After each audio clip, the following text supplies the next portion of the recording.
Hello, and welcome to the Murder House Radio Show. I'm your host, X. On this show, we will be covering serial killers, mass shooters, disappearances, true crime, and the most deplorable things and people in history. All that good, dark stuff. The Murder House Radio Show will be a radio show / podcast. I'll be uploading videos every Friday at 4 p.m. Mountain Standard Time. Make sure you hit the like and subscribe button. Once you hit the subscribe button, hit the bell notification and select all to get all notifications if you are viewing on YouTube. And hit follow if you are listening on a podcasting platform. So sit down, get comfortable, grab some coffee or whatever your preferred beverage is, turn off the lights, and enjoy the show. Hey guys, how's it going?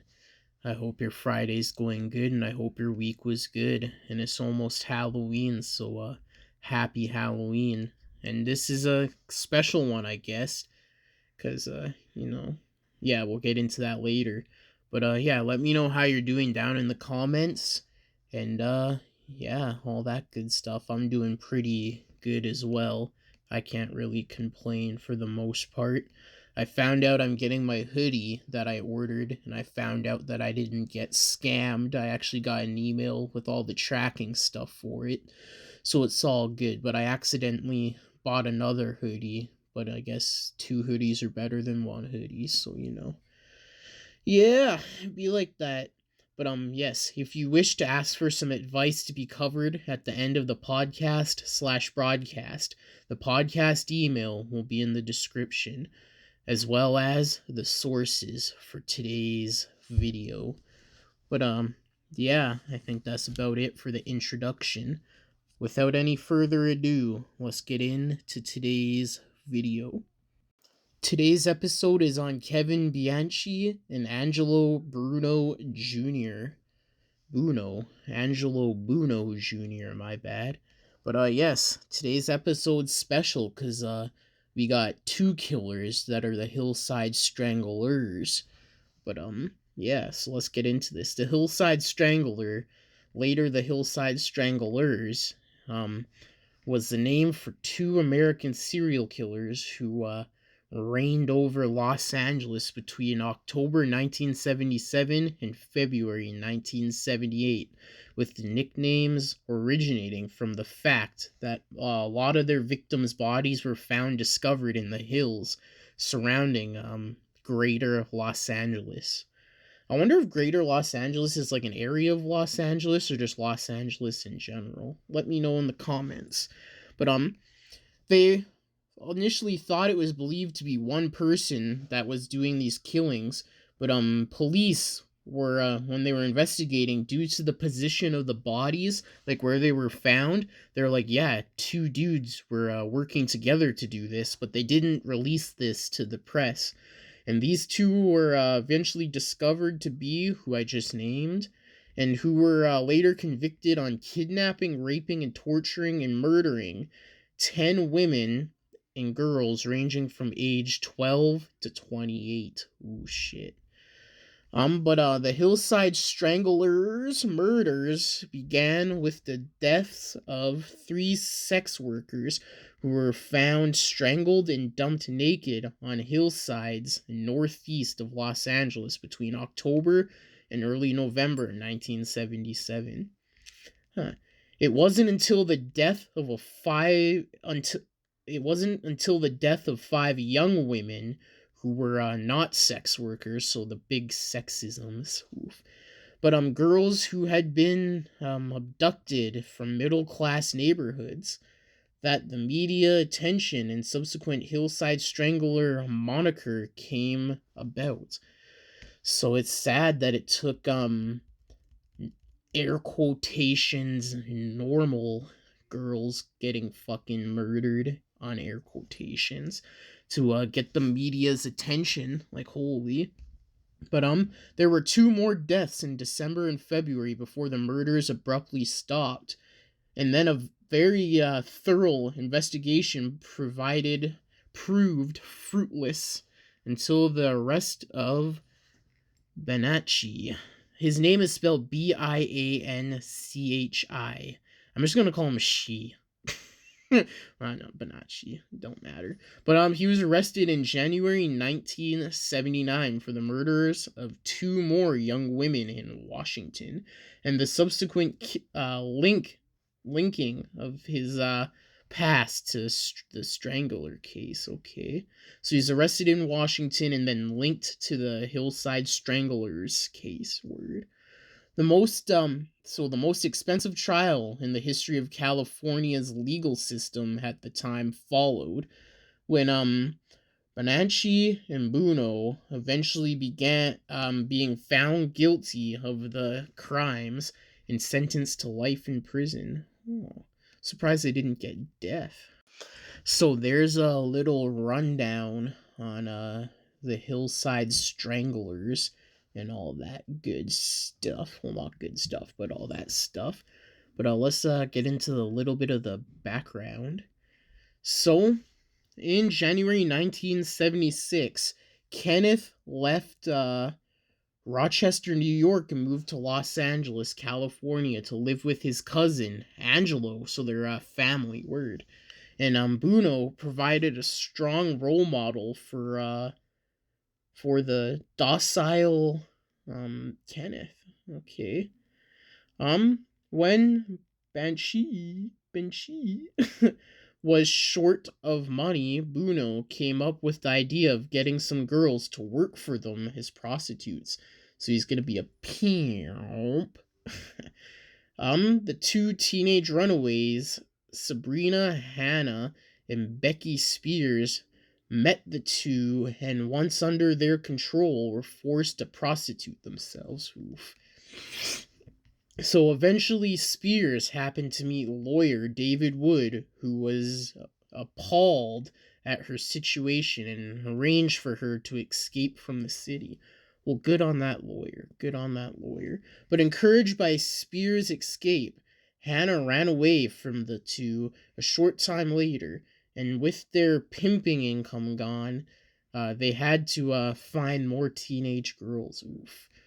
So, impersonating police officers, they eventually found another young woman and installed her in the previous girl's bedroom. So they were kidnapping bitches, bro. Fuck, excuse me. But they were kidnapping bitches and, like, making them do this shit. Holy fuck. Also, they bought from a prostitute named Deborah Noble a supposed trick list with names of men who frequented prostitutes. Noble and her friend Yolanda Washington delivered the trick list to Buono on October 1977. Interesting. So a little about Kenneth's early life. He was born May 22nd in 1951 in Rochester, New York, to an alcoholic prostitute who gave him up for adoption 2 weeks after he was born. And he was adopted on August 1951 by Nicole Banshee and his Nicholas Banshee and his wife Frances Silicano Banshee. Interesting. Bianchi, yeah. And he was the only child, and Kenneth was deeply troubled from a young age, with his adoptive mother describing him as a compulsive liar from the time he could talk. She said he would also fall into inattentive like trances or whatnot. So like daydreams, where his eyes would roll back into his head. From these symptoms, physician diagnosed the 5-year-old Kenneth with petit mal seizures. Okay. He was also frequently given physical examinations by doctors because of an involuntary urination problem, causing him a great deal of embarrassment. So, like, he would just piss himself without control, basically, is what I got from that. But, Kenneth had many behavioral problems and was prone to fits of anger. and Francis responded by taking him to a psychiatrist multiple times, with Kenneth being diagnosed with passive aggressive personality disorder at the age of 10. Kenneth's IQ was measured at 116 at the age of 11, but despite having an above average intelligence, he was an underachiever and was moved twice from schools because he failed to get along with teachers. Yet teachers can be cunts, though, so you know. So Francis described him as lazy, and his teachers claimed that he was working below his capacity. So there's that. So his father did die. His adopted father did die from pneumonia, or whatever that is. Pneumonia. And this was in 1964. So the teenage Kenneth refused to cry or show any other signs of grief. So after the husband died, Francis had to work while her son attended high school and was known for keeping him home from school for long periods of times. Okay. Shortly after Kenneth graduated from Gateshilly High School in 1970, he married his high school sweetheart. Okay. So their marriage ended after 8 months. Oof. Supposedly she left him without an explanation. Yeah, that'd fucking suck. He did go to college, but he dropped out after one semester and drifted through a series of menial jobs, and then he finally ended up being a security guard at a jewelry store, and this gave him the opportunity to steal items from the store, which he often gave to girlfriends or prostitutes by their loyalty. Okay, so because of his petty thefts, Kenneth was constantly on the move. Makes sense. The Alphabet murders occurred in and around Rochester from 1971 to 1973. Three young girls, Cameron Colin, Wanda Walkozik, and Michelle Mason, were kidnapped, sexually assaulted, and murdered. And Kenneth was never formally charged in these crimes, but he was a suspect because he worked as an ice cream vendor near two of the murder scenes and drove a car similar to a suspicious vehicle spotted near one of the abduction sites. Well, shit. Kenneth was denied he always denied responsibility for those murders. Interesting. So Kenneth moved to Los Angeles in 1977 and started spending time with his older cousin, Angelo Buono, who impressed Kevin with his fancy clothes, jewelry, and talent for getting any women he wanted and putting them in their place. Oof. Before long, they worked together as pimps, blah, blah, blah, blah, blah, like I mentioned, all that stuff. And now we will get into Angelo Buono just slightly here. Yeah, I didn't know, like I've heard of the Alphabet murders and stuff, right? But I've never looked into them very deeply.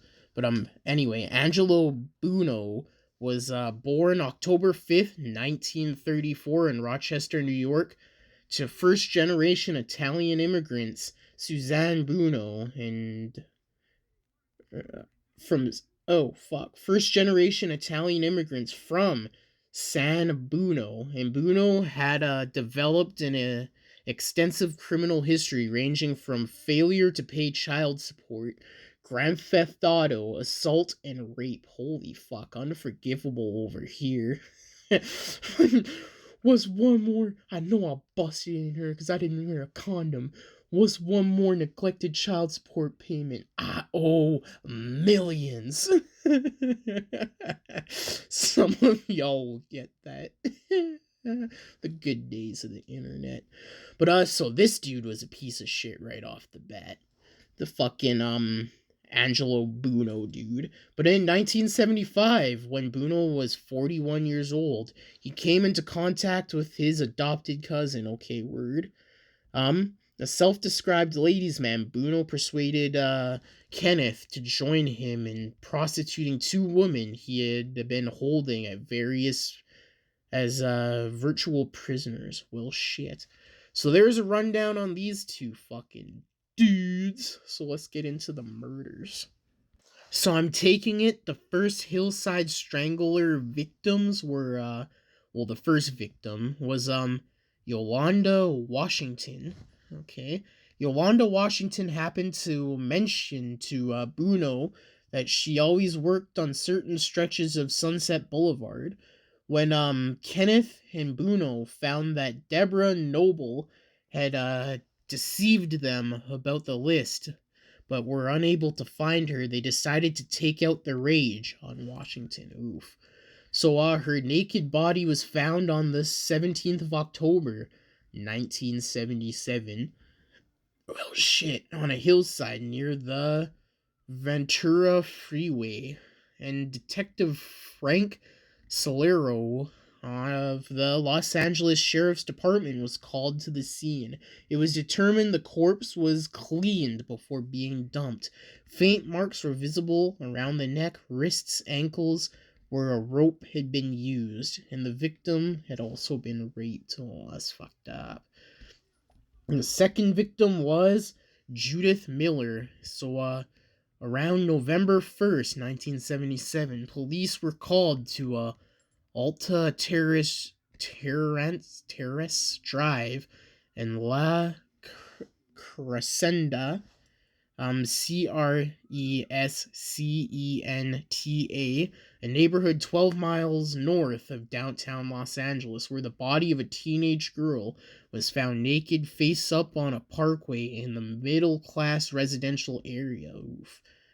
The homeowner had covered her with a tarp in the early morning hours to prevent the neighborhood children from viewing her on their way to school.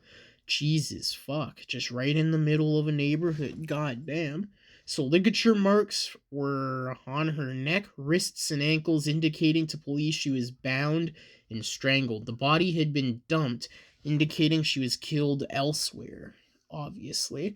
So Detective Salerone was also found he also found a small piece of light-colored fluff on her eyelid and saved it for forensic experts. A coroner reported further details that she had been raped and sodomized.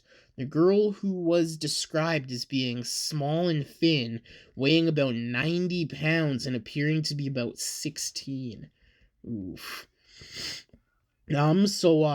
Was eventually identified as, okay, so this is what the coroner said, like described her as, and she was eventually identified as a 15-year-old Judith Lynn Miller, a former student of Hollywood High School, runaway, and occasional sex worker. Oof. So she was last seen alive on the 31st of October, Halloween, right before this is coming up, 1977, talking to a man driving a large 2-ton sedan and on Sunset Boulevard next to Kearney's Express Limited. The Stranglers told her they were undercover police officers, handcuffed her, and took her to Bruno's auto upholstery shop on 703 East Colorado Street in Glendale, where she was murdered. God damn. Holy shite. And then, the third victim, Lisa Caston, 5 days later, on the 6th of November, 1977, her nude body was discovered near Chevy Chase Country Club in Glendale.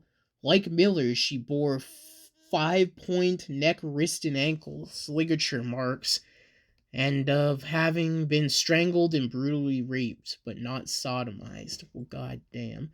These guys are fucking animals. The woman was identified as 21-year-old waitress, Liza Terrace, aka Lisa Caston, who was last seen leaving the restaurant where she worked the night before her body was discovered. Oof.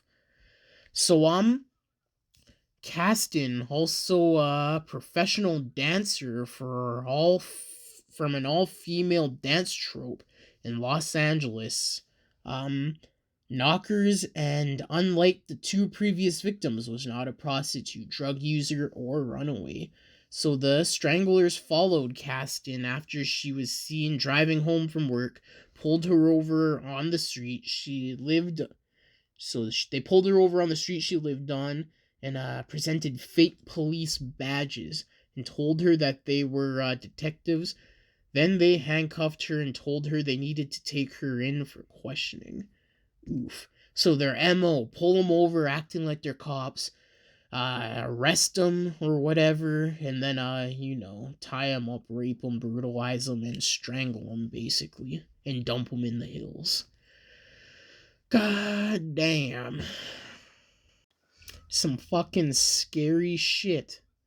So, an aborted abduction. So this abduction didn't work out, I'm guessing. And this is of Catherine Lore Baker.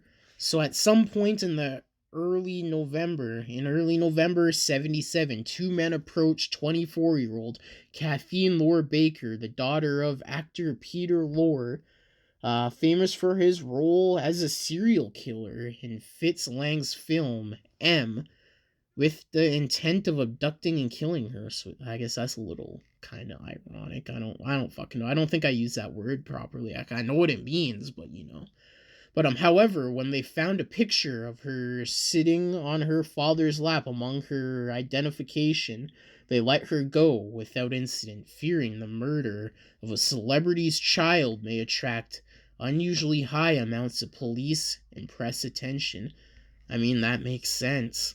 Sad to say. Laura did not realize who the men were until they were arrested, at which point she recalled that two men flashing LA police badges had approached her in the past. Well, goddamn, that's a fucking close call with the Grim Reaper, man. Holy fuck. So we have two victims here. Dolores Sepetad, Cepeda, Cepeda,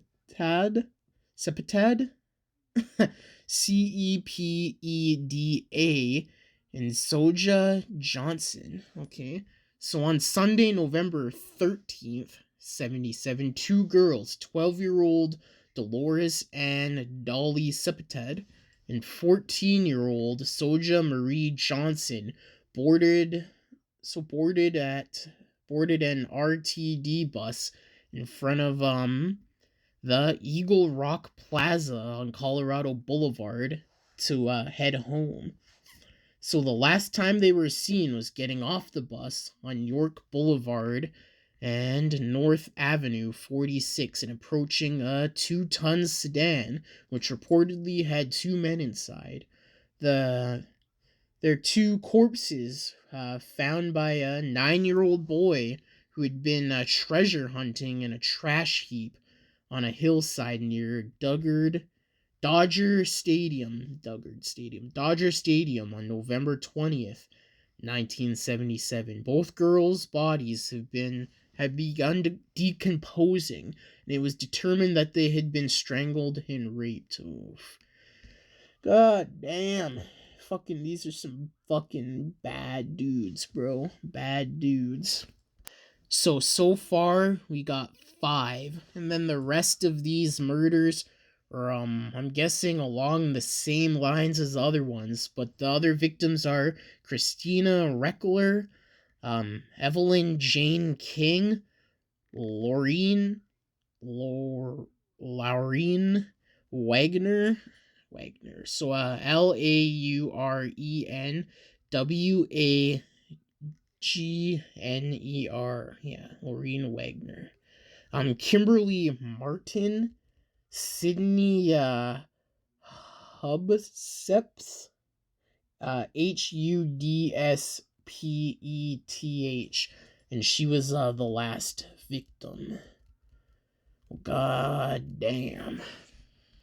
So Christina Weckler was 20 years old, and she was a quiet honor student at the Art Center College of Design,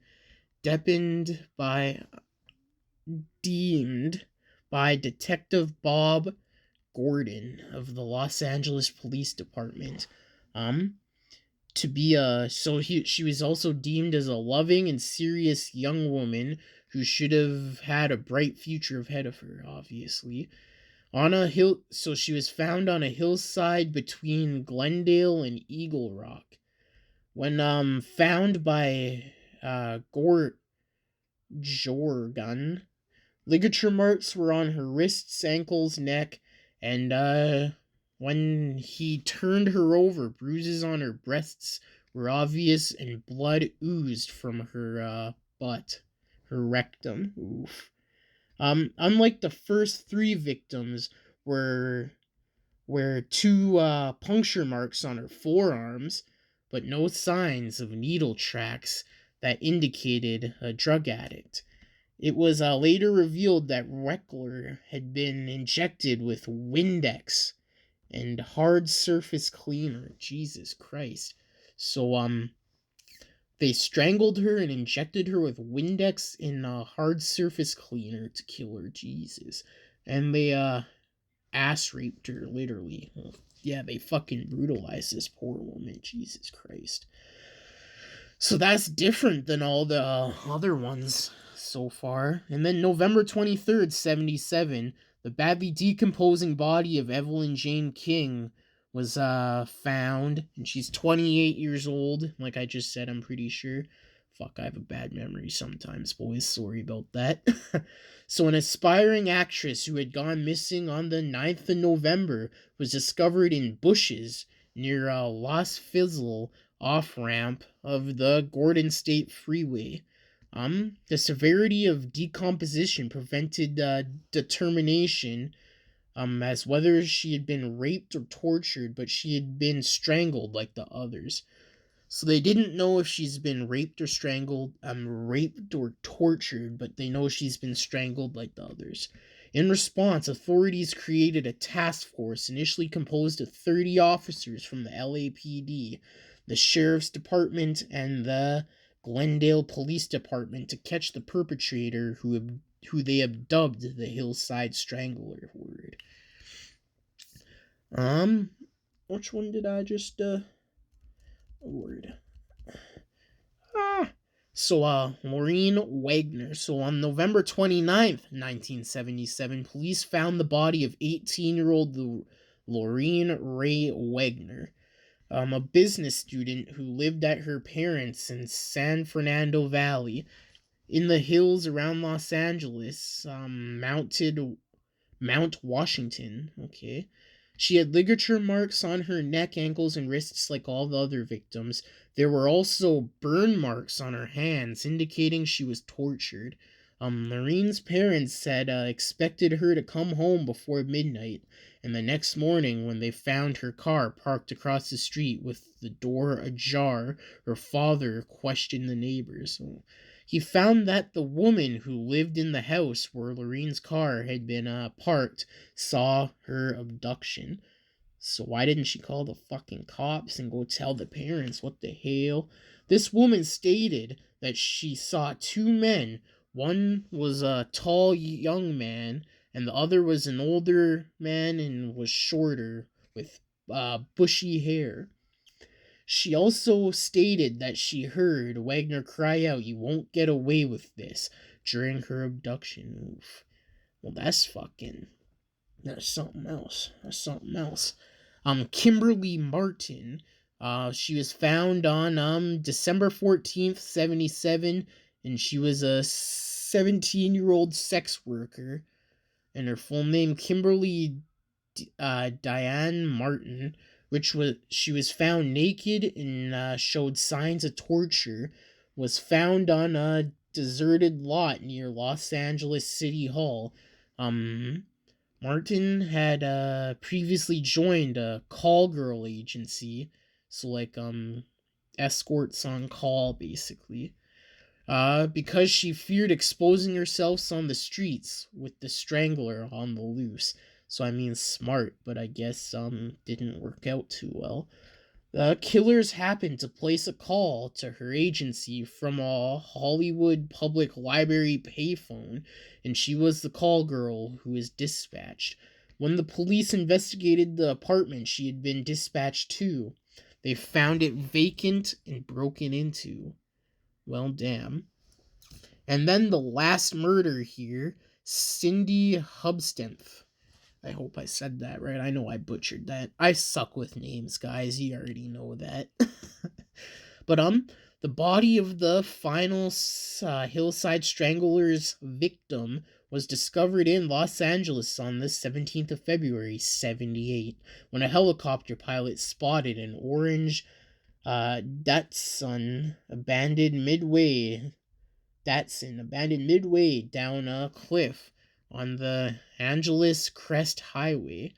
Police responded to the scene and discovered the nude body of the car owner, 20-year-old Cindy Lee Hubstemth, a student and part-time waitress, in the trunk. Oof.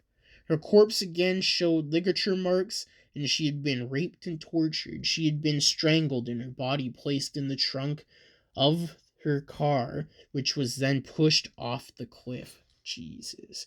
Her murder had initially been unplanned when Kenneth had arrived at Bruno's upholstery shop at closing time on the 16th of February to discover Hubstemth in the company of Bruno discussing upholstery work she wished him to perform on her car. So she was there to go fix her car, and they're like, we're gonna murder her. Holy fuck.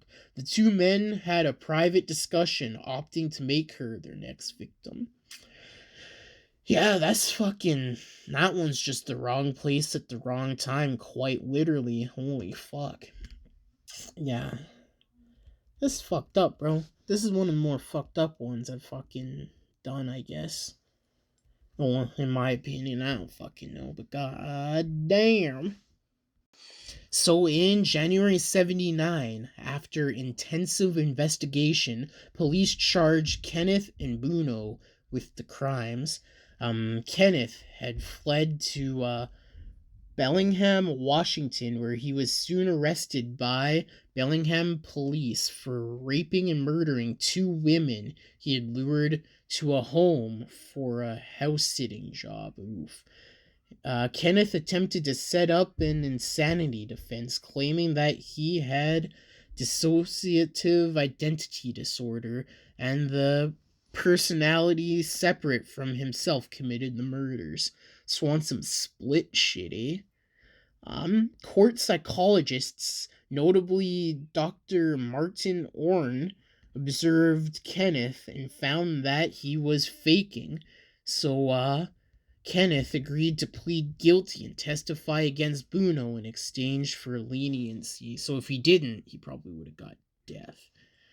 Okay, so at the conclusion of Bruno's trial in 1983, the judge, Ronald M. George, who later became Chief Justice of California Supreme Court, stated during sentencing, "I would not have the slightest reluctance to impose the death penalty in this case were it within my powers to do so. Ironically, though, these two defendants utilized almost every form of legalized execution against their victims." Oof. Legalized execution? Yeah, because they injected fucking one of them with fucking Windex and surface cleaner against their victims. Yep. The defendants have escaped any form of capital punishment. Okay. So Kenneth is serving life in prison at the Washington State Penitentiary in Walla Walla. Bruno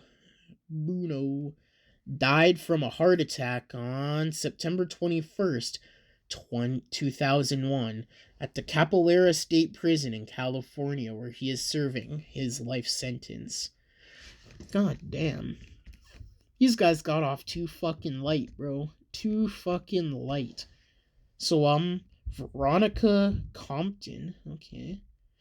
Oh, shit. So, in 1980, Kenneth began a relationship with Veronica Compton. During his trial, she testified for the defense. She was later convicted and imprisoned for attempting to strangle a woman she had lured to a motel in an attempt to have um authorized believes believe attempt to have authorities believe that the Hillside Strangler was still on the loose.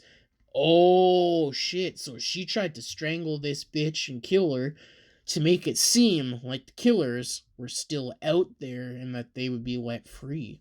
Oh shit, god damn. Love will make you do crazy things, I guess. Fucking crazy ass bitch. Jesus. um While incarcerated, Kenneth had smuggled a semen-filled condom into her in the spine of a book to use to make it look like a rape/murder committed by the Hillside Stranglers. She was released in 2003. Ha, dumbass didn't know DNA would have been out, and then they would have found out, yo, how the fuck could he have done this? He was in prison when this happened, bro. Fucking wild, bro. Fucking wild.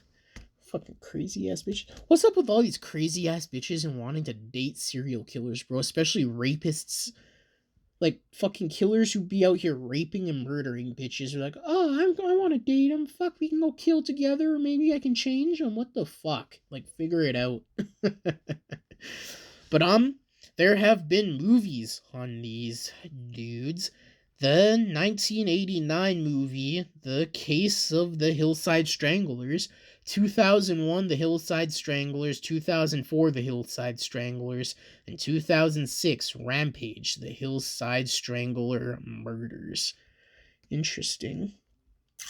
Interesting. This was definitely an interesting one. Dark and fucked up. Don't mind that. I just got a sharp shooting pain. We don't fucking need to worry about that. I'll just drink some water and walk it off after I wrap this up. But yeah, this is definitely a interesting one, a different one. I didn't really know much on this one either, so yeah, there's all this shit. Let me know what you guys think about this case down in the comments, cause I honestly don't have much to fucking say other than these guys are pieces of fucking shit, bro. Like I wouldn't say flabbergasted, kind of speechless, but just don't know what the fuck to say, man. Don't know what to say at all. Sadly, there is no advice for today's episode. But yeah, I pre-record these, so obviously, but one day, make my words, there will be advice, and it will be interesting, hopefully. But yeah, this is going up right before Halloween, so have a good happy Halloween, or maybe you're listening to this on Halloween and all that stuff. But yeah, so that is the case of the Hillside Stranglers. Thank you for listening to this episode on the Murder House Radio Show. I hope you have a good rest of your Friday, or whenever you are listening to this. Check out the social medias and the sources in the description below. Make sure you hit the like and subscribe button, and once you hit the subscribe button, select all to get all notifications if you are listening on YouTube. If you are listening on a podcasting platform, hit follow. Leave your suggestions for future episodes in the comments. See you next episode. This is your host X, signing off.